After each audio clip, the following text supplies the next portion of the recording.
이 시간 하나님께서 우리에게 주신 하나님의 말씀은 마태복음 5장 43절부터 48절까지입니다. 한 목소리로 받들어 읽겠습니다. 시작. 또 내 이웃을 사랑하고 내 원수를 미워하라 하였다는 것을 너희가 들었으나 나는 너희에게 이르노니 너희 원수를 사랑하며 너희를 박해하는 자를 위하여 기도하라. 이같이 한즉 하늘에 계신 너희 아버지의 아들이 되리니 이는 하나님이 그 해를 악인과 선인에게 비추시며 비를 의로운 자와 불의한 자에게 내려주심이라. 너희가 너희를 사랑하는 자를 사랑하면 무슨 상이 있으리요? 세리도 이같이 아니하느냐? 또 너희가 너희 형제에게만 무난하면 남보다 더하는 것이 무엇이냐? 이방인들도 이같이 아니하느냐? 그러므로 하늘에 계신 너희 아버지의 온전하심과 같이 너희도 온전하라. 아멘. 오늘 말씀은 원수를 사랑하라 하는 말씀이에요. 그런데 이 원수 사랑, 듣기는 쉬운데 마음으로 받기는 어렵고 그것을 손과 발로 실천하기는 더 어렵습니다. 사실은 우리 자연인, 우리 본능을 가지고서 나한테 어려움을 주는 사람, 내 원수에게 그를 사랑을 한다. 불가능한 일이에요. 그러면 우리가 할 수 없는 이 일을 예수님께서 명령하셨는가? 우리가 전혀 실천 불가능한 일이냐? 그건 또 아니에요.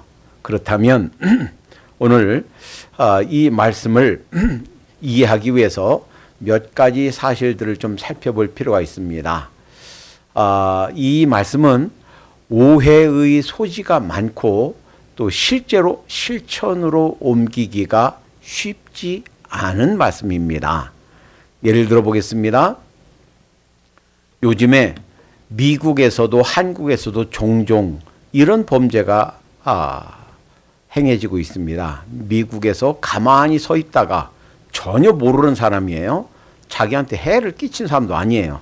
그런데 기차가 지하철이 막 들어오는데 거기다 확 밀어버렸어요. 실제로 사망한 사람도 있습니다.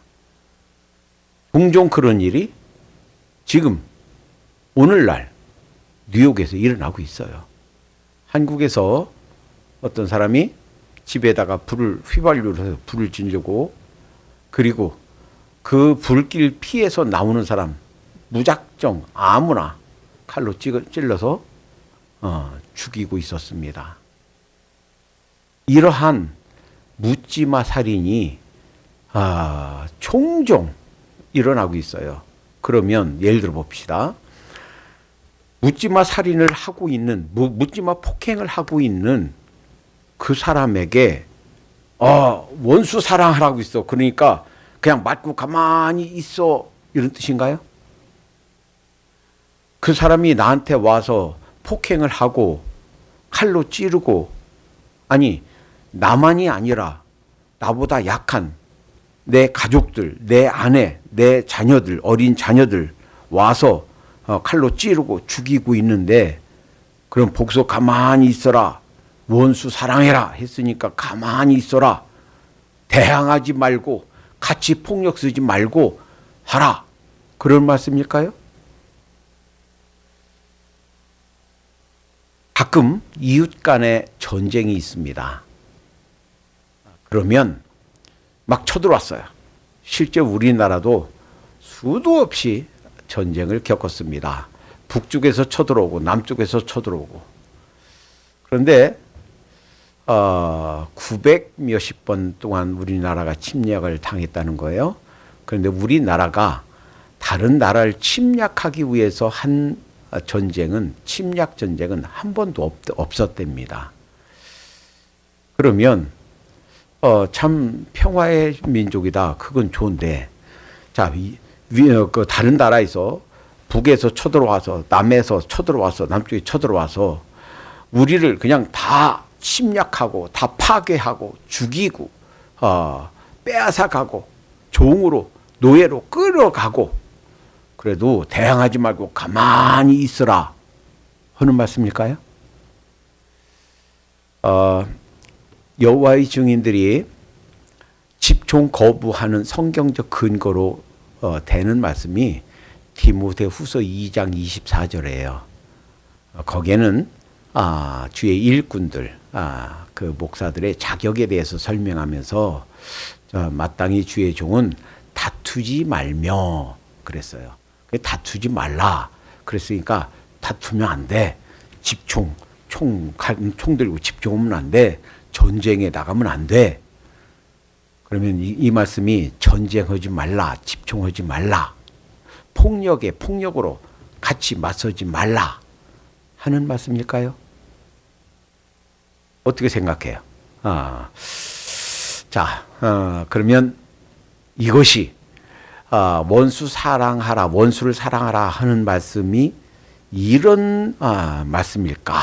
그래서 누가 때리면 그냥 맞고만 있고 누가 우리를 그냥 폭행하든지 살해하려고 해도 그냥 당하기만 하고 있고 나라를 짓밟고 온 나라를 유린해도 그냥 당하고 있기만 하란 얘기인가? 그런 말씀이 아니다 하는 거예요. 우리가 오해하면 안 되겠다 하는 겁니다. 그렇다면 누가 우리의 원수인가? 이것이 무슨 의미인가? 이것을 좀 이해할 필요가 있습니다. 우리는요, 성경에서 가르쳐준, 성경에서 하나님께서 계시해 준 하나님은 우리가 그냥 가만히 억울함 당해도 그냥 폭력 당해도 가만히 있어라 라고 가르쳐 주신 하나님이 아니에요. 하나님은 전쟁 그거 나쁜 거니까 전쟁에 임하지 말아라, 집중하지 않아야 돼 라고 가르쳐 주신 분이 아니에요.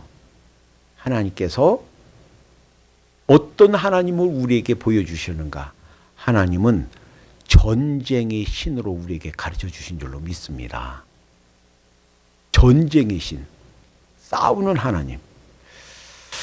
많은 말씀들이 있지만 한 세 가지 경우만 봐요. 민수기 25장 7절부터 11절. 상황은 이런 상황이에요. 발람 사건 아시죠?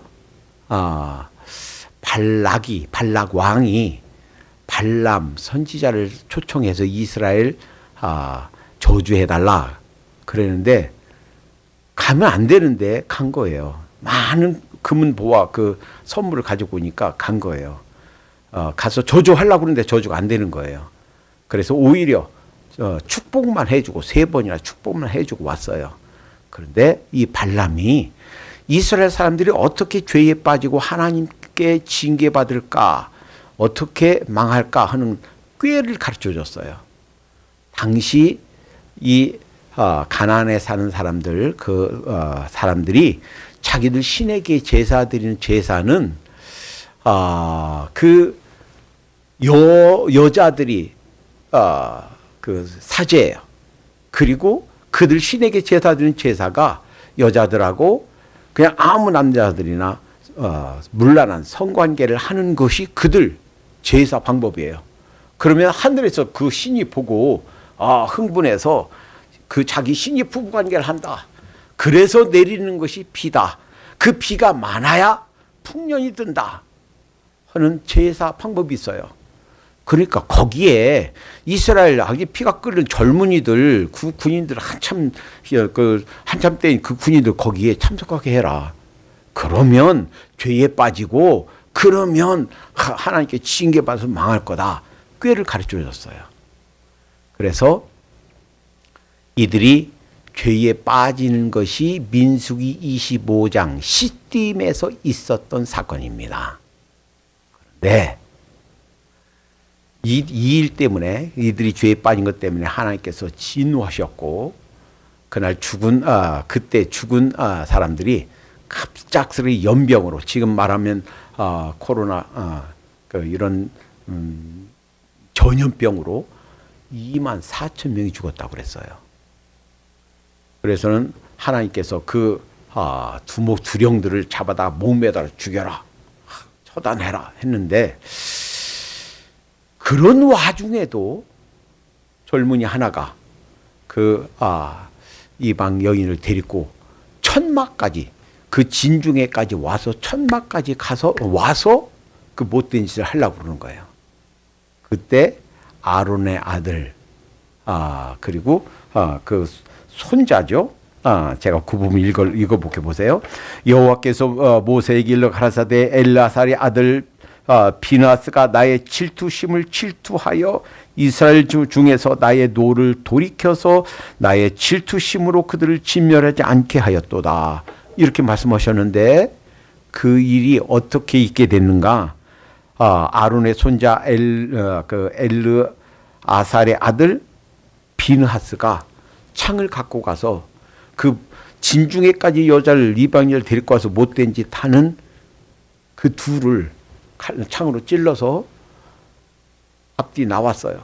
두 사람이 그 창에 꿰어서 죽었어요. 그러니까 하나님께서 그 비나스가 나의 질투로 그들을 질투했다, 죽였다. 그래서 내 진노가 멈췄다. 하나님께 그렇게 말씀하셨고, 그들이 죽자 연병이 다 그쳤어요. 그러니까 하나님 앞에 죄를 지었고 했을 때, 그러니까 폭력이 어떤 때는 다 나쁜 것이 아니다 하는 거예요. 사실은 폭력성 거죠. 그 사람들, 죄를 짓고 있는 사람들을, 남녀를 한 창으로 꿰어서 그냥 죽여버린 거죠. 그런데 하나님은 그 일 때문에 연병이 딱 그치게 했고, 나의 진노를 그 비나스가 멈추게 했다라고 말씀하셨어요.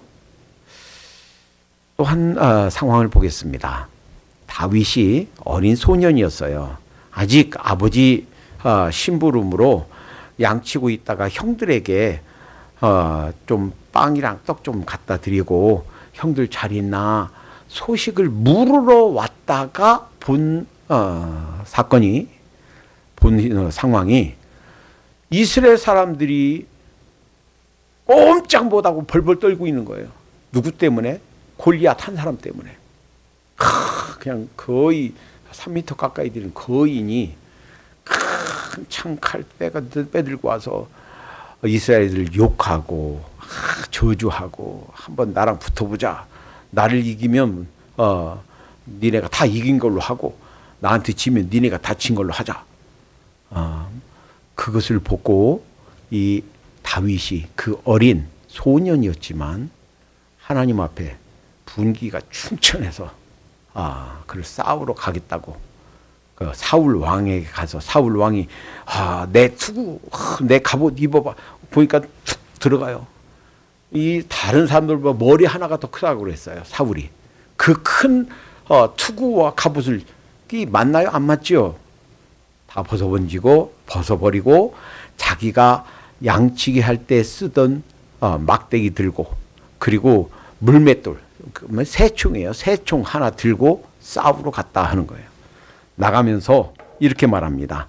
너는 칼과 단창으로 내게 나오거니와 나는 만군의 여호와의 이름 곧 내가 모욕하는 이스라엘 군대의 이름으로 내게 가노라.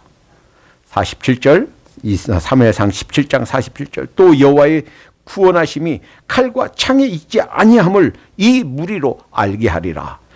전쟁은 하나님께 속한 것인즉 그가 너희를 우리 손에 붙이시리라.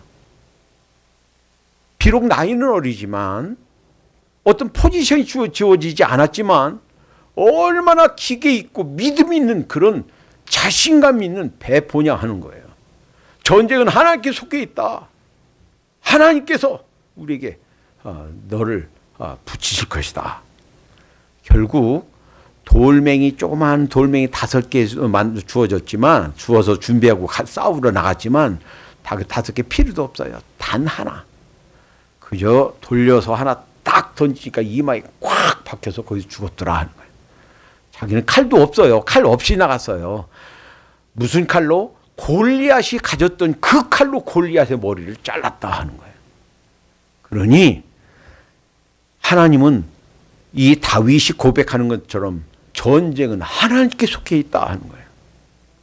세 번째, 여러분, 솔로몬이 죽고 솔로몬의 아들이 르호보암이죠. 그 아들이 아사죠. 그 다음 아들이 여호사밧이에요. 이 여호사밧 때 모압이 쳐들어왔어요. 모압, 암몬, 세일산 사람들 세 민족이 연합해서 쳐들어왔어요. 구름대 같은 사람들이 탁 진치고 있어요. 벌벌벌 떨고 있으니까 여호사밧 왕에게 하나님께서 이런 말씀 주십니다. 역대하 20장 15절에 야하시엘이 가로되 온 유다와 예루살렘 거민과 여호사밧 왕이여 들을지어다. 여호와께서 너희에게 말씀하시기를 이 큰 무리로 인하여 두려워 말라, 놀라지 말라. 이 전쟁이 너에게 속한 것이 아니요 하나님께 속한 것이다. 하나님은 어떤 하나님이신가? 전쟁하는 하나님이라는 거예요. 너희가 두려워하지 말고 하나님이 어떻게 너희를 위해서 싸우시는가 봐라. 그랬더니요, 어떻게 되는지 아세요? 사실은 이들은 손끝 하나 건드리지 않았어요. 자기들끼리 모압과 암몬이 합해서 세일 사람들하고 싸워서 세일 사람들을 다 처단하고 그들이 다 죽으니까 이번엔 암몬과 모압이 자기 군사들끼리 싸워서 다 죽어서 사실은 그 많은 군사들 다 물리친 줄로 믿습니다. 하나님 어떤 하나님이신가? 전쟁의 하나님이에요. 히스기야 때 그냥 포위하고 있었던 사람들, 히스기야가 두 손 들어서 히스기야가 왕이 하나님 도와주세요. 그랬더니 하룻밤에 그 다음 날 나가 보니까 18만 5천 명이 하룻밤에 다 소홍장이 되었더라. 개역성경에 그렇게 표현하고 있어요. 18만 5천이 소홍장이 되었다. 하나님은 어떤 하나님이시냐? 전쟁의 하나님이라는 거예요. 전쟁을 싫어하는 하나님? 어디 성경이 그렇게 말하고 있어요? 그거는 성경에서 우리에게 보여주신 하나님이 아니라 자기가 인간적인 생각으로 만들어낸 가상의 하나님이에요. 그건 성경에 있는 하나님이 아니에요. 사울 왕에게 내린 명령이 뭐예요? 내가 아말렉 그들이 출애굽할 때 이스라엘에게 어떻게 행하는가 그 일을 추억한다. 그러니 그들을 진멸해라. 진멸하되 장정만 남자 군인만이 아니라 여자도 노인도 아기도 젖먹이까지 심지어 짐승들까지 다 죽여라. 이것이 하나님의 명령이에요. 그러니까 때로는 우리가 전쟁을 가능하면 하지 말아야 되죠. 그러나 정말 모든 전쟁을 우리가 하지 말아야 되는가? 모든 폭력을 다 쓰지 말아야 되는가? 그건 아니다라는 거예요. 때로는 폭력이, 예수님도 보세요. 이제 공생의 초반에 성전에서 사실은 병들고 눈 멀고 저을고 피부병이 있는 이런 제물들을 드리면 안 돼요. 그런데 멀리서 끌고 오기가 어려워요. 그러면 돈으로 받고 와서 멀리서 여행 올 때 와서 그 제물을 사서 드려야 되는데 돈을 남기려고 그 병들고 눈 멀고 절고 이런 것들을 비싸게 파는 거예요. 그래서 돈을 챙기는 거예요. 예수님이 그 뜰에 있는 상을 뒤엎어버립니다. 채찍을 만들어서 휘려칩니다. 지금으로 말하면 폭력이에요. 지금으로 말하면 옆에 본 사람이 119 911에 전화해서 여기 이런 사람이 있는데요. 전화하면 와서 수갑채에서 잡아가요. 폭력을 쓰신 거예요. 그러니까 모든 폭력이, 모든 전쟁이 다 나쁜 것만은 아니더라. 한번 생각해 보세요. 우리나라에 임진왜란이 일어나기 전에 율곡 이이 선생이 간곡하게 써서 왕에게 상소를 올리고 주장을 했어요. 적어도 10만 명은 군사를 훈련하고 준비하고 있어야 됩니다. 그렇지 않으면 저 왜구들이 쳐들어옵니다. 그런데 그 준비를 못했어요. 결국 전쟁이 일어났고 많은 비참한 일이 있었어요.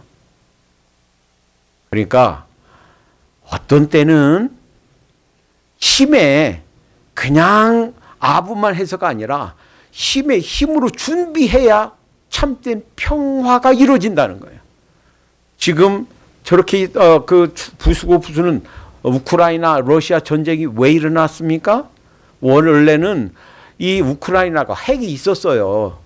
그런데 그 핵을 반납하고 우리는 핵 없이 우리는 평화하겠습니다 했다가 러시아가 그 땅이 탐나서 그걸 뺏으려고 침략해 온 거고, 그래서 지금도 전쟁하고 있는 거예요. 그러니까 이 전쟁, 내가 차는 침략 전쟁은 그건 선하지 못하지만 침략해 올 때 방어하는 전쟁은 마땅히 해야 된다 하는 거예요. 그래서 나라를 지키기 위해서 훈련받고 때로는 나서야 된다 하는 거예요. 그러니까 이것을 오해하면 안 되겠다 하는 겁니다. 자, 누가 우리의 원수인가에 대해서 어떤 목사님이 좀 정리한 부분을 제가 주비에 실어하는데 간단히 정리하면 이래요. 성경에 한 개인을 핍박하고 어려움을 주는 자, 이런 사람을 원수라고 불렀어요. 다윗도 종종 하나님, 제 원수에게 하나님께서 보복해 주세요 이렇게 기도했죠. 개인적인 핍박자, 어려움을 주는 자, 이런 사람들을 원수라고 그랬고, 때로는 어떤 공동체, 하나님의 이런 공동체에게 어려움을 주는 이런 대적을 원수라고 그랬어요. 예레미야가 4장 12절에 보면 대적과 원수가 예루살렘 성문으로 들어갈 줄은 들어갈 줄은 세상 열환과 천하 모든 백성이 믿지 못하였었도다. 그러니까 이 이스라엘 사람들을 공격해 오는 사람들을 원수, 대적이라고 불렀습니다. 그런데 참된 원수는 창세기 3장에서 우리 인간이 범죄했을 때 하나님께서 주신 이 원시 복음이라고 부르는 창세기 3장 15절에 이런 말씀이 있어요. 내가 너로, 이때 너는 사탄을 말하죠. 너로 여자와 원수가 되게 하고 너의 후손도 여자의 후손은 예수 그리스도를 말하지요. 나중에 보내실 메시아를 말하지요. 우리 주님을 말해요. 그 주님은 처녀에게서 탄생했어요. 남녀 통해서가 아니고 여자를 통해서.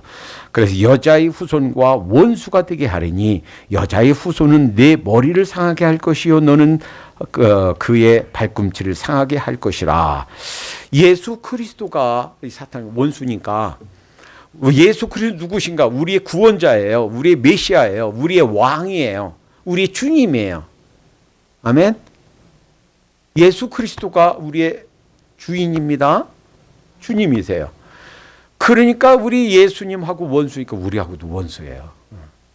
그러니까 우리의 원수. 사실은 이 세상에 온갖 질병과 불행과 전쟁과 이 질병과 온갖 나쁜 것 뭐 때문에 왔는가? 사실은 이 악한 자 사탄 때문에 왔어요. 그래서 우리가 죄를 범해서 이 세상에 어려움이 왔어요.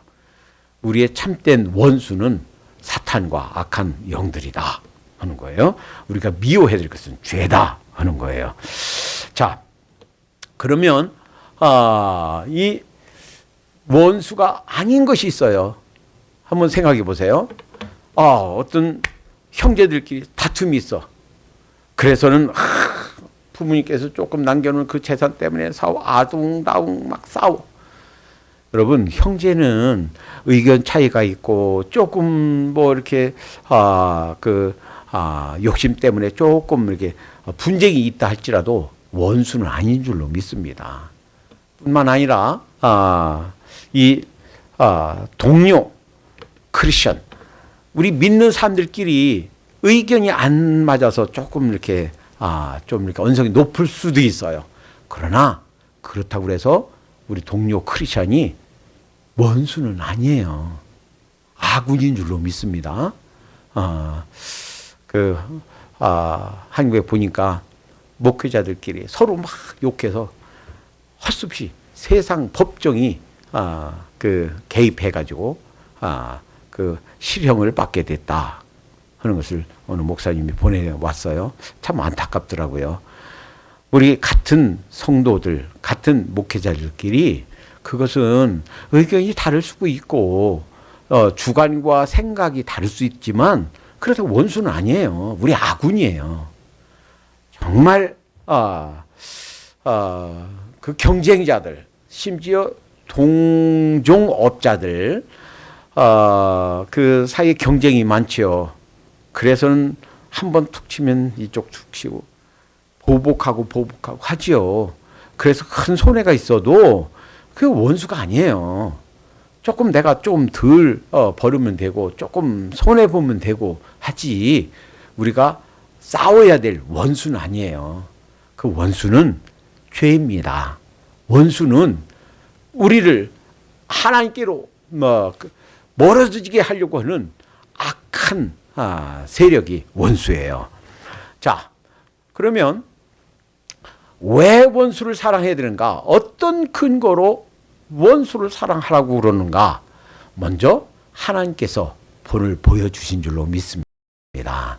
오늘 본문에 그러셨죠? 하나님께서 악인에게도 선인에게도 햇빛을 똑같이 쬐어준다 하는 거예요. 하나님께서 먼저 본을 보여주셨어요. 악한 자에게는 햇빛이 너는 가지마 그래 캄캄하고, 선한 자에게는 너는 착하니까 선하니까 환하게 햇빛 비춰주고, 안 하죠? 햇빛을 골고루 다 붙여주세요. 비도 마찬가지예요. 비도 악한 자 너는 비 맞지 마라. 비 오지 마. 그 고기만, 악한 자 살면 고기만 비를 안 오고, 선한 자 니네는 좋으니까 비 고기만 내려라 안 하시고, 악한 자에게도 선한 자에게도 똑같이 비를 내려주신 줄 믿습니다. 하나님이 먼저 우리에게 본을 보여주셨어요. 뿐만이 아니라 용서와 사랑만이 사람을 변화시킬 수 있다. 어렸을 때 우리 여러분들 이제 연세 드신 분들은 지금은 초등학교라고 그러는데 국민학교라고 그랬죠. 국민학교 책에 그런 거 있었죠. 나그네가 가요. 지나가는데 바람하고 해님이 한번 누가 그 나그네 옷을 벗기느냐, 내가 먼저 해봐라. 그래서 바람이 붑니다. 막 세게 불어요. 그리고 찬바람을 보냅니다. 이 나그네가 그 바람에 의해서 옷을 벗는 것이 아니고 더 싸매요. 어이구 추워. 더 싸매요. 꽁꽁 싸매요. 그 싸맨 거 날아갈까봐 꼭 붙잡고, 하다가 안 되니까 해님이 나서죠. 내가 한번 해볼게. 해님이 따뜻하게 햇빛을 쬐어줍니다. 그러니까 처음에는 꽁꽁 이렇게 싸맸다가 더우니까 옷을 점차 하나씩 둘씩 벗는 거예요. 그러니까 해님이 이겼다. 여러분들 기억나세요? 교과서에 그런 거 있었죠? 그러니까 정말 사람을 변화시키는 것은 힘이 아니에요. 억지가 아니에요. 너 이리 와! 이렇게 끌고 가는 게 아니에요. 사랑을 베풀고 선을 베풀고. 그래서 구약에 있는 말씀, 로마서 12장에 있는 말씀이 그런 말씀이라고 그랬죠. 숯불을 핀 숯을 머리에 쌓아놓는다. 그것은 원수가 그 귀한 숯, 그 불씨 아니에요. 그 찾으러 다녀야 되는데 머리에다 갖다 놓으니 얼마나 고마워요. 그러니까 그 선을 베푼 것 때문에 먼저 자기가 깨닫고 회개하고 또 돌이킨다. 그 상대에게 나에게 어려움을 주는 자에게 선을 베풀어라 하는 말씀이라고 그랬죠. 참된 변화는 이렇게 스스로 뉘우쳐야, 즉 사랑을 받아야 변화가 된다 하는 거예요. 자, 뿐만 아니라 어떻게 원수를 사랑하게 되는가? 여러분, 설교 초반에 말씀드렸죠. 우리 인간의 자연인, 우리의 본성은 원수를 사랑 못해요. 원수를 사랑할 수 있는 힘이 우리에게는 없어요. 그게 정직한 표현이에요. 우리가 원수를 사랑할 수 있는 능력이 우리에게는 없습니다. 그러나 그럼에도 불구하고 우리가 사랑해야 되는 이유는 하나님께서 우리에게 그렇게 본을 보이셨고 명령하셨고, 예수님도 우리에게 말씀하실 뿐만 아니라 실제로 본을 보이셨어요. 예수님이 십자가에서 못 박히시는 그 순간, 못 박혀서 세워진 순간 7마디 말씀을 하셨습니다. 그 7마디 말씀은 한마디 한마디가 정말 놀라운 진리를 담고 있어요. 그런데 그 중에 첫 말씀이 뭐냐면, 아버지여, 저들의 죄를 용서해 주시옵소서. 저들은 자기들이 하는 짓을 무엇을 하고 있는지 알지 못합니다. 이것이 첫 번째 말씀이에요. 주님께서 용서하실 뿐만 아니라 용서를 시범으로 보여주셨어요. 그 기도 때문에 그 예수님을 못 박았던 사람들이 주님을 만나게 됐어요. 7 집사 중에 첫 번째 집사 순교, 스데반 집사죠. 이 예수님처럼 자기에게 돌을 던져서 죽이는 사람들 향해서 하나님께 기도합니다. 하나님, 저들을 용서해 주세요. 저들의 죄를 저들에게 돌리지 말아주세요. 그 기도 때문에 그때 스데반 죽이는데 앞장섰던 바울이 나중에 사도 바울이 됩니다. 자, 그러니 우리에게 이런 원수 사랑할 수 있는 능력이 없으니 과연 어떻게 용서할 수 있는가? 원수 사랑할 수 있는가? 첫째는 먼저 우리가 어떤 사람이었는가를 깨닫는 것이 필요하다 하는 거예요. 여러분, 우리가 어떤 사람이었습니까? 하나님에게 진노를 받아 죽어야만 되는 그러한 진노의 백성이었어요. 허물과 죄로 죽었던 너희를 살리셨도다. 에베소 2장 1절 말씀이에요. 허물과 죄로 죽었던 우리들이에요. 그런데 주님의 사랑으로 우리가 구원에 이르게 되었어요. 그러니까 나한테 정말 죽을 죄를 지은 사람도 내가 죽을 죄를 지은 나를 용서해 주신 하나님을 기억하면서 우리 용서하도록 해야 되겠다 하는 거예요. 둘째, 만약에 우리가 작은 것을 용서하지 않으면 어떤 임금이 마음을 닫아서 그 죄를 용서하지 않은 것처럼 그렇게 된다 하는 거예요. 그러니까 마태복음 18장 21절부터 35절까지 보면 어떤 사람 용서에 대해 예수님이 그렇게 말씀하시죠. 어떤 사람이 1만 달란트 빚졌다. 지난번에 한번 계산해 드렸죠. 1만 달란트가 얼마인지 감이 안 오는데 1데나리온이 하루 품삯, 노동자 품삯.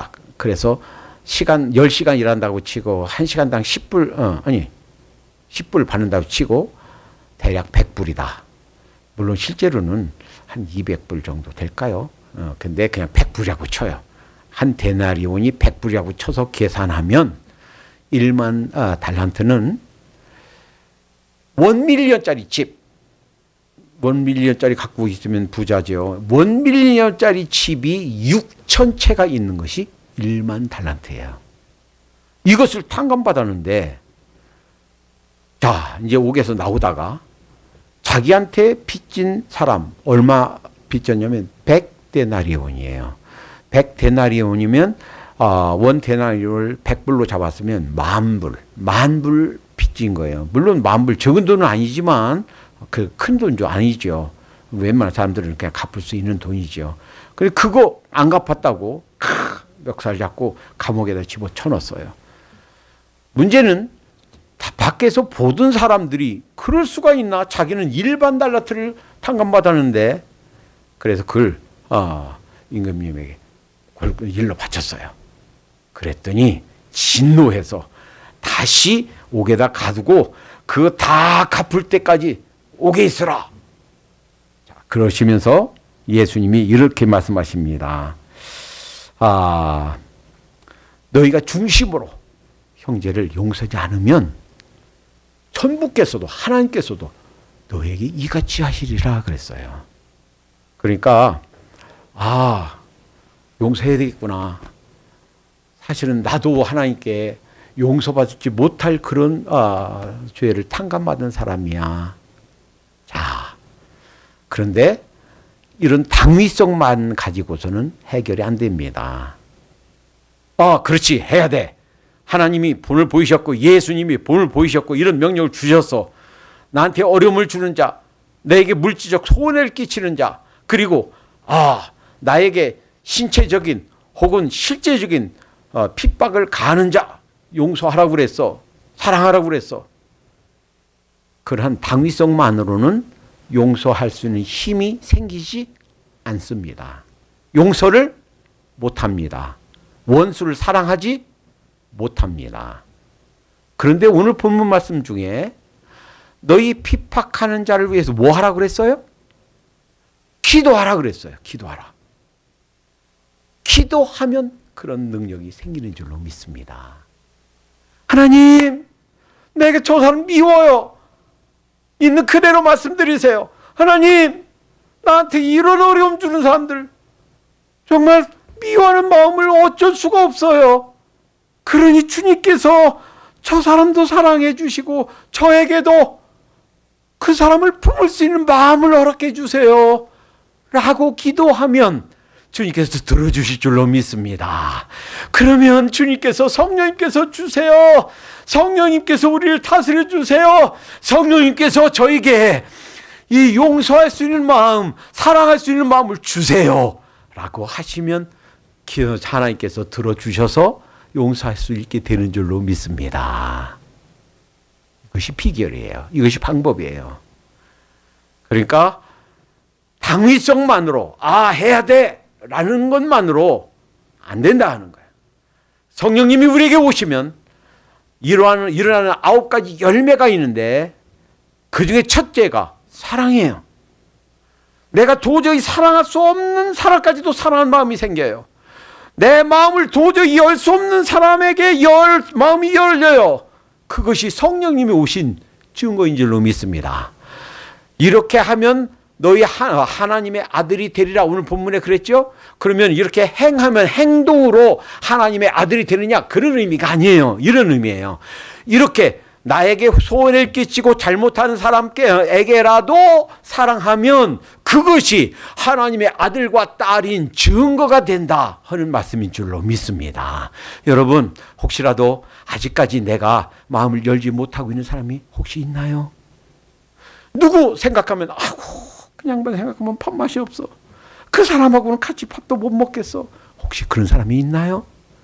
혹시 그런 사람, 그 누구 마음에 떠오르는 사람이 있다면 그를 위해서 기도하도록 하십시다. 그리고 그를 위해서 하나님께 기도하되 하나님, 그도 함께 해주시고 또 그를 향해서 제 마음이 열리게 해주시고 하나님께서 그를 용서할 수 있는 마음을 주시옵소서. 성령님께서 제 마음에 오셔서 저를 다스려 주셔서 하나님 사랑하게 해 주시옵소서. 그러면 사랑하게 될 줄로 믿습니다. 여러분, 손양훈 목사님 자기 아들 둘을 단지 그 또래 친구가, 공산당 친구가 예수님 배반하라 그러면 너 살려주겠다 하는데 끝까지 하나님, 나는 예수님을 배반할 수가 없다. 그래서 쏴서 죽였어요. 자기 아들 둘을 죽인 그를 살려달라고 탄원서를 내고 결국 총살을 면합니다. 그래서 데려와서 그를 아들로 삼습니다. 아들들 장례식에서 조사를 목사님이 직접 해요. 아버지가 조사를 하면서 조사문을 읽어요. 9가지 감사합니다. 이 두 아들, 가장 잘난 두 아들을 하나님께 순교의 제물로 바쳐드리니 감사합니다. 사실은 이 비참하지 무슨 감사. 그런데 감사가 나오는 거예요. 이 원수 같은 자기 아들 죽인 이 사람, 자기 아들로 삼아 그를 사랑할 수 있는 마음을 주신 것을 감사합니다. 실제로 데려다가 자기 호적에 아들로 입양하고 가서 공부하도록 서포트 해주고 그를 사랑했다 하는 거예요. 그런 마음이 어떻게 생겨요? 성령님이 오시면 생기는 줄로 믿습니다. 성령님이 주셔야 원수까지도 사랑할 수 있게 되는 줄로 믿습니다. 기도합니다. 주님 감사합니다. 우리 힘만으로는 우리에게 어려움을 주는 자, 우리에게 핍박을 하는 자 용서하고 사랑할 수 있는 마음이, 그럴 능력이 없는 것을 고백합니다. 성령 하나님께서 우리를 다스려 주시옵소서. 성령 하나님께서 우리 마음에 오시옵소서. 그리하여 사랑할 수 없는 사람들까지 사랑할 수 있는 마음을 허락해 주시옵소서. 우리 형제에게만 인사하는 것이 아니라 우리에게 선대하는 사람에게만이 아니라 우리에게 어려움을 주는 자에게까지 선대함으로 하나님의 사랑을 전하는 저희가 되게 해 주시옵소서. 예수님의 이름으로 기도하옵나이다. 아멘.